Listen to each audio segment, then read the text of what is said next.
बिस्मिल्लाहिर्रहमानिर्रहीम, अस्सलाम वालेकुम। डियर स्टूडेंट्स, इस वीडियो में हम चैप्टर 5 से रिलेटेड चीज़ों को डिस्कस करेंगे। इस चैप्टर जिसका नाम वैरायटी ऑफ लाइफ है, इसकी एग्जामिनेशन बोर्ड एग्ज़ाम में क्या वेटेज है, पेयरिंग के एतबार से इसमें से कितने लॉन्ग शॉर्ट और MCQs आएंगे, वो चीज़ें देखेंगे और साथ ही साथ हम इस चैप्टर का इंट्रोडक्शन देखेंगे।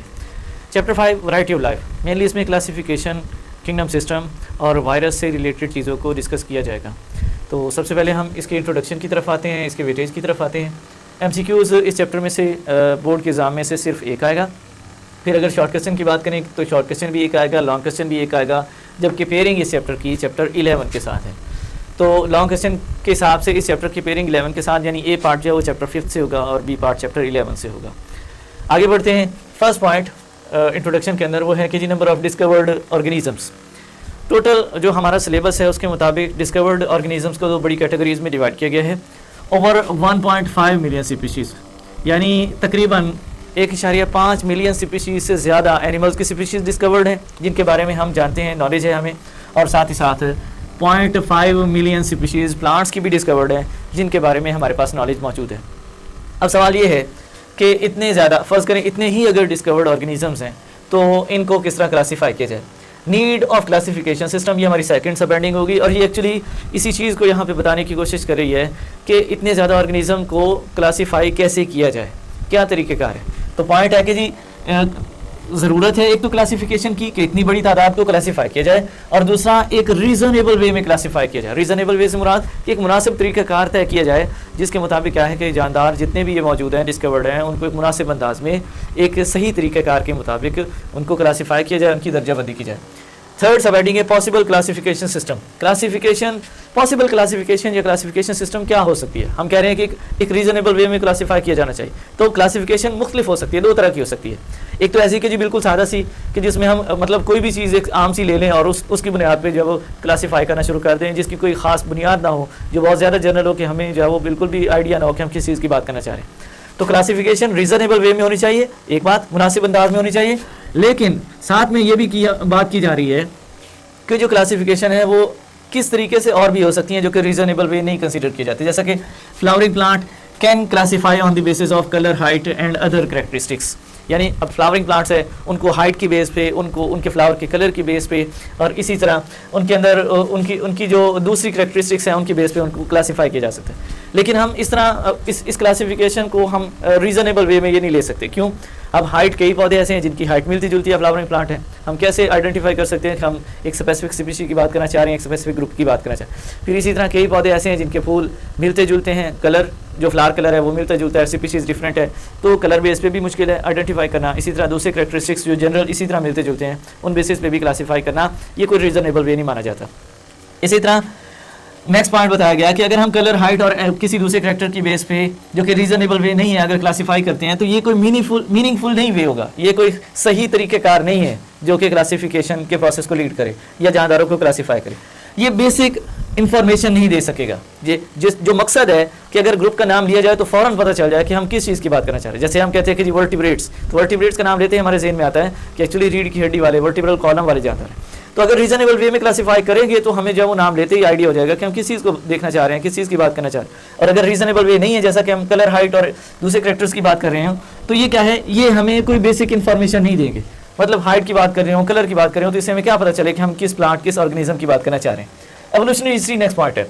अब एवोल्यूशनरी हिस्ट्री से मुराद हिस्ट्री, तारीख को कहते हैं, और एवोल्यूशनरी मतलब इर्तिका है, एवोल्यूशन से लिया गया, जिसका मतलब होता है कि जानदारों का शुरू से लेके अब तक मुख्तलिफ इर्तिकाई तब्दीलियों से गुजरते हुए आना, उनमें मुख्तलिफ तब्दीलियों का आना, और फिर एक जानदार से अगले जानदार का बनना, नए जानदारों का पहले वाले जानदारों से वजूद में आना, ये इर्तिका कहलाता है, एवोल्यूशन कहलाता है। और इसी से पॉइंट लिया गया है एवोल्यूशनरी हिस्ट्री, यानी इर्तिका की जो तारीख है वो क्या कहती है एवोल्यूशन में।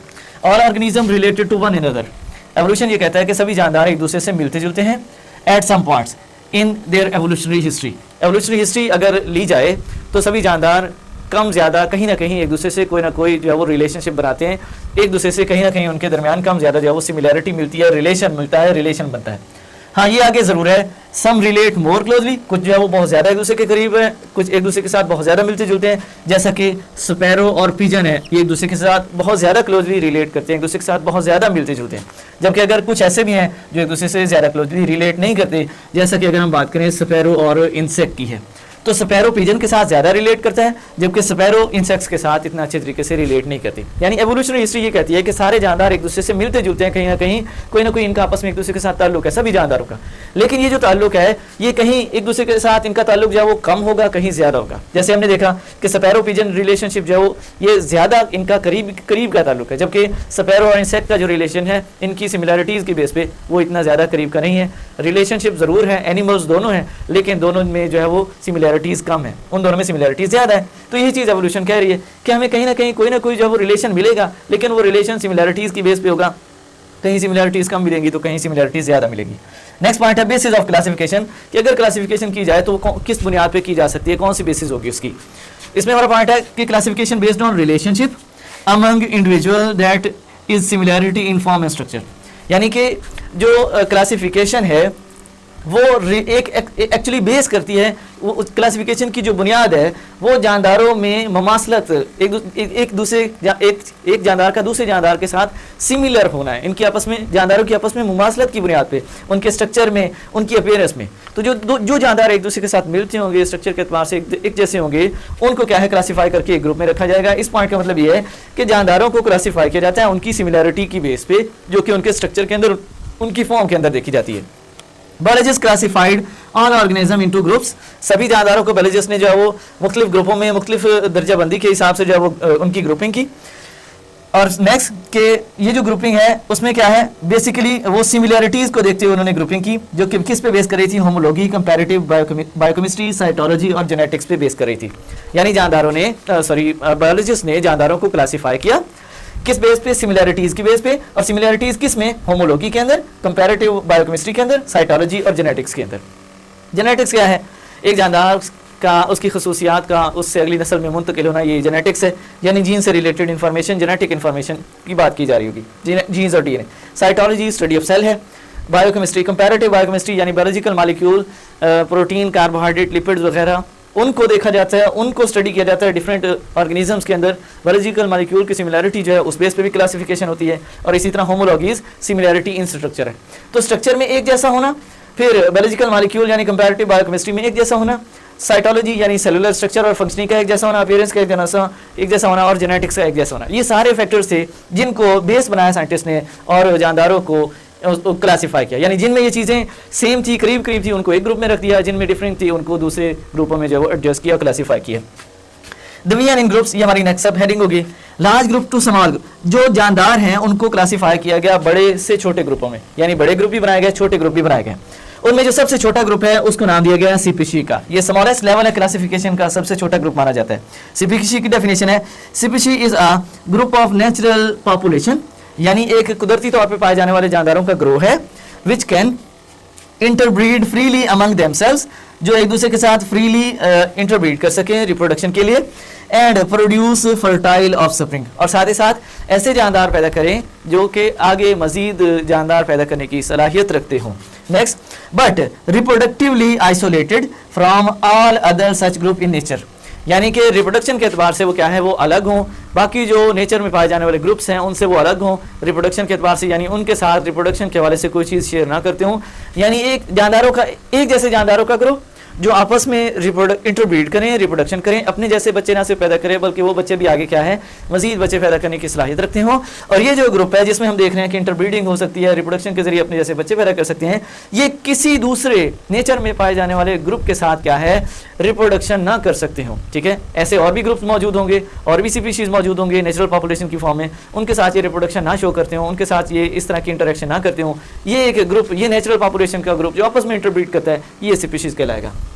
Interbreeding cannot be used as a criteria for recognition as asexual reproduction, यानी जो इंटरब्रीडिंग है इसको किसी भी स्पीशीज को रिकॉग्नाइज करने के लिए, उसको आइडेंटिफाई करने के लिए एक क्राइटेरिया के तौर पे हम कभी भी नहीं यूज़ कर सकते। क्यों? क्योंकि कुछ जानदार जो सेक्सुअली रिप्रोड्यूस कर रहे हैं, तो सेक्सुअल रिप्रोडक्शन के हवाले से तो हम इस डेफिनेशन के मुताबिक स्पीशीज को रिकॉग्नाइज कर सकते हैं, लेकिन कई ऐसे जानदार भी हैं जो एसेक्सुअल रिप्रोडक्शन शो करते हैं, तो एसेक्सुअल रिप्रोडक्शन भी होगी, एसेक्सुअल रिप्रोडक्शन की बेस पे हम जो वो स्पीशीज को फिर रिकॉग्नाइज नहीं कर सकते। इसीलिए इंटरब्रीडिंग को कभी भी बेस नहीं बनाया जाता। जानदारों का आपस में इंटरेक्ट करना रिप्रोडक्शन के लिए इंटरब्रीडिंग कहलाता है, और इंटरब्रीडिंग को कभी भी बेस नहीं बनाया जाता किसी भी स्पीशीज को आइडेंटिफाई करने के लिए। Each species possess its own distinct structural, ecological and behavioral characters her species के अंदर उसके स्ट्रक्चर में, उसकी इकोलॉजी यानी उसका जो ताल्लुक माहौल के साथ है उसमें, और साथ ही साथ उसके बिहेवियर करेक्टरिस्टिक्स यानी उसके बिहेवियर में क्या है मखसूस चीज़ें हम देखते हैं। यानी उसका स्ट्रक्चर, हर स्पीशी का स्ट्रक्चर मखसूस होगा, उसका माहौल के साथ ताल्लुक मखसूस होगा, और उनका जो रवैया है, उनका जो बिहेवियर है वो भी मखसूस होगा। और ये क्या है, ये चीज़ एक्चुअली बुनियाद है। Hence species are independent evolutionary unit. इसीलिए कहा जाता है कि स्पीशीज जो है एवोल्यूशन के अंदर एक अलग, एक इंडिपेंडेंट, एक अलग थलग जो है वो यूनिट के तौर पे काम करते हैं, क्योंकि हर एक स्पीशी का अलग रोल है, हर एक स्पीशी का एक अपना जो है वो ज़िंदगी गुजारने का तरीका है, उसके स्ट्रक्चर के अंदर, उसकी इकोलॉजी के अंदर, उसके बिहेवियर के अंदर स्पेसिफिकेशन है जो कि उस स्पीशी तक ही महदूद होती है। इसीलिए कहा जाता है कि एवोल्यूशन के अंदर या क्लासिफिकेशन के अंदर जो स्पीशी है वो एक स्पेसिफिक यूनिट, एक इंडिपेंडेंट एवोल्यूशनरी यूनिट के तौर पर एक्ट करती है। Different species do not exchange genes between them. Next point, क्योंकि ये एक दूसरे से डिफरेंट होती हैं स्पीशीज, यही वजह है कि वो एक दूसरे के साथ जेनेटिक इन्फॉर्मेशन, जीन्स वगैरह जो है वो एक्सचेंज नहीं करते। यानी रिप्रोडक्शन जो है वो सिर्फ और सिर्फ आपस में एक दूसरे के साथ, जो कि एक जैसे जानदार, एक स्पीशीज से बिलोंग करने वाले जानदारों के दरमियान ही जैसे इंटरेक्शन हो सकती है, कह लें कि इंटरब्रीडिंग हो सकती है, रिप्रोडक्शन हो सकती है। Name of group largest to smallest. अच्छा, ग्रुपिंग की जाए अगर जानदारों की, तो सबसे जो बड़ा ग्रुप बनता है वो किंगडम, फिर फाइलम, फिर क्लास, ऑर्डर, फैमिली, जीनस और स्पीशी बनती है। सबसे बड़ा ग्रुप कई वक्तों पहले सबसे जानदारों को 2 बड़े ग्रुपों में तकसीम किया गया। ये लार्जेस्ट ग्रुप की फॉर्म में है जिसको हम किंगडम कहते हैं, और शुरुआत में 2 बड़े ग्रुप बनाए गए हैं। एक को नाम दिया गया एनिमल्स का ग्रुप और दूसरे को नाम दिया गया प्लांट्स का ग्रुप। फिर नेक्स्ट, किंगडम से छोटा लेवल फाइला है या फाइलम, इसका सिंगुलर बनेगा। अब फाइलम की बात करें तो ये छोटे ग्रुप हैं जो मिलके क्या है आगे किंगडम बनाते हैं। फिर नेक्स्ट जो लेवल है, छोटा लेवल, वो क्लास है। स्मॉलर ग्रुप ऑफ फाइलम, यानी क्या होगा कि ये ग्रुप यानी क्लासेस मिलके फाइलम बना रहे होंगे। फिर उससे छोटा group order, smaller group of class, यानी कि ये क्या है क्लासेस से स्मॉलर ग्रुप है, और ये ऑर्डर मिलके क्लास की फॉर्मेशन कर रहे होंगे, क्लास मिलके फाइलम की फॉर्मेशन कर रहे होंगे, फाइलम मिलके क्या है किंगडम की फॉर्मेशन कर रहे होंगे। Family, smaller group of order, यानी कि ऑर्डर से ही स्मॉलर ग्रुप है और ये मिलके क्या है ऑर्डर की फॉर्मेशन करेंगे। Genus, smaller group of family, यानी जीनस जो है वो फैमिली से छोटा ग्रुप है, मिलके ये फैमिली बनाएंगे। और फिर एंड स्पीशी है स्मॉलर ग्रुप ऑफ जीनस, यानी ये स्पीशी मिलके जीनस बनाएंगे। तो ओवरऑल अगर पैटर्न देखा जाए तो हम यूँ कह सकते हैं कि किंगडम में फाइलम होते हैं, फाइलम में क्लासेस, क्लासेस में ऑर्डर, ऑर्डर में फैमिली, फैमिली में जीनस और जीनस में स्पीशीज। और इसको यूँ भी कहा जा सकता है कि स्पीशी मिलके जीनस बनाते हैं, जीनस मिलके फैमिली बनाते हैं, फैमिली मिलके ऑर्डर, ऑर्डर मिलके क्लास और क्लास मिलके फाइलम, फाइलम मिलके क्या है किंगडम की फॉर्मेशन कर रहे होते हैं। Next, each category is more general than one below it, यानी ये जो कैटेगरीज हैं हमारी, इनमें से अगर बड़े से छोटे लेवल की तरफ आए तो हर कैटेगरी जो है अपने से नीचे वाली कैटेगरी में ये क्या है जनरल होगी।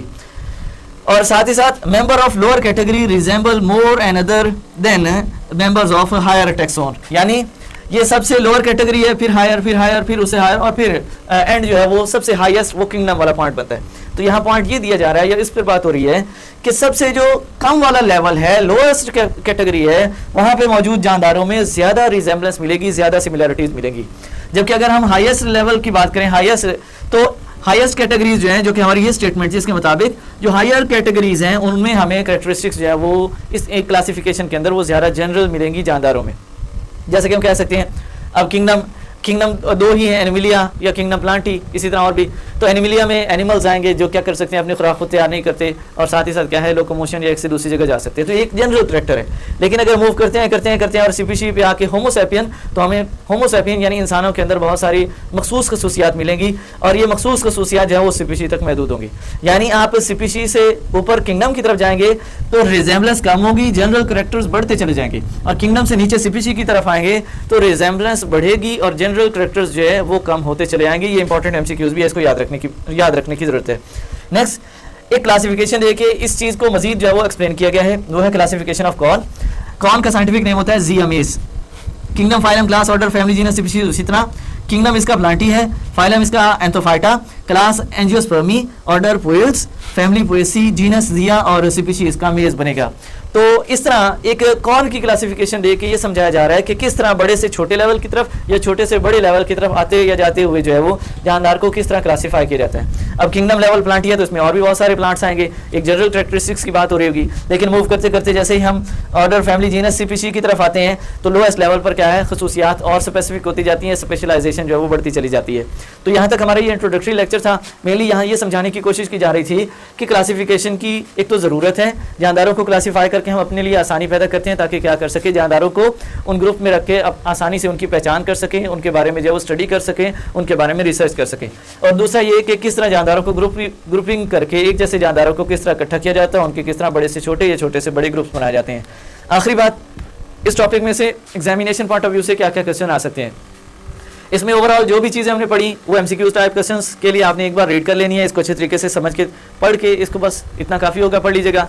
हाँ, क्लासिफिकेशन ऑफ कॉन की अगर हम बात करें तो बहुत इंपॉर्टेंट शॉर्ट क्वेश्चन है और बोर्ड एग्जाम्स के हवाले से बहुत ज़्यादा इंपॉर्टेंस रखता है। आपने इसे एज ए शॉर्ट क्वेश्चन तैयार करना है, इसकी क्लासिफिकेशन को जैसे बुक में मौजूद है आप उस तरीके से तैयार कर सकते हैं, आप यहाँ से नोट करके इसको तैयार कर सकते हैं। और ये एक इंपॉर्टेंट शॉर्ट क्वेश्चन के तौर पर आता है कि give the classification of corn या साइंटिफिक क्लासिफिकेशन ऑफ कॉन, वो आप ड्रॉ करें, वो आप दें, वो राइट करें, तो ये हमारा एक ही शॉर्ट क्वेश्चन इस टॉपिक से बनेगा।